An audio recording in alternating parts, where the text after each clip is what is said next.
In the blood-soaked arenas of Threxia Prime, monsters were bred for war and entertainment. Towering beasts, twisted by alien gene forging and cybernetic implants, were unleashed upon slaves and prisoners for sport.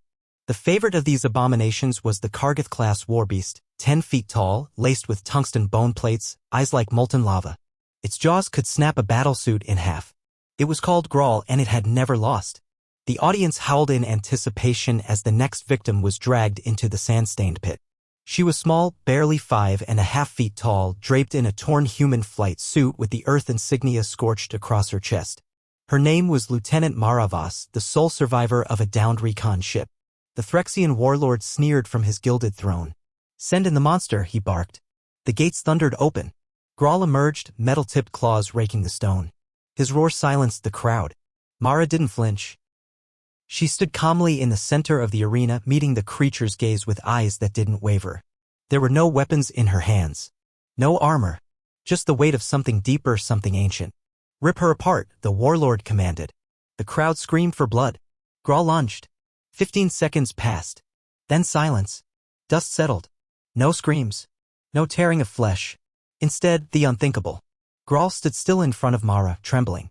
Then, slowly, with the cautious reverence of a loyal beast, it lowered itself to the ground beside her, letting out a low, guttural whine like a pup begging forgiveness. The crowd murmured in confusion. The warlord rose in disbelief. "What is this?"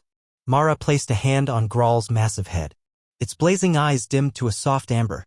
She looked up at the warlord, her voice carrying through the arena like a blade. "You really don't understand humans, do you?" Warlord Jathare snarled. "You've infected it with some trick." "No trick," Mara replied. "Just something your kind forgot to account for. Humanity hadn't entered the galactic stage with superior technology. They weren't stronger, faster, or more numerous. But they were different. On Earth, they tamed wolves-ridden apex predators bonded with creatures that should have feared or devoured them. The Kargath-class warbeast was no different. Mara had been trained as part of the Zoological Interface Corps, an experimental unit that bonded with bioengineered life forms through neural empathy, using presence, scent, and microexpression to dominate even the most savage monsters. But that wasn't what truly won Grawl over. He was bred for war, programmed for destruction, tortured into loyalty by fear. Yet when he looked into Mara's eyes, he didn't see a master. He saw something more terrifying, yet strangely comforting. He saw someone who didn't need chains to command obedience. The crowd erupted in chaos. Some called it witchcraft. Others demanded her execution. The warlord hissed, "Execute them both." Mara whispered, "Grawl, protect." The warbeast rose, faster than the eye could follow. With a roar that shook the arena, it leapt into the stands.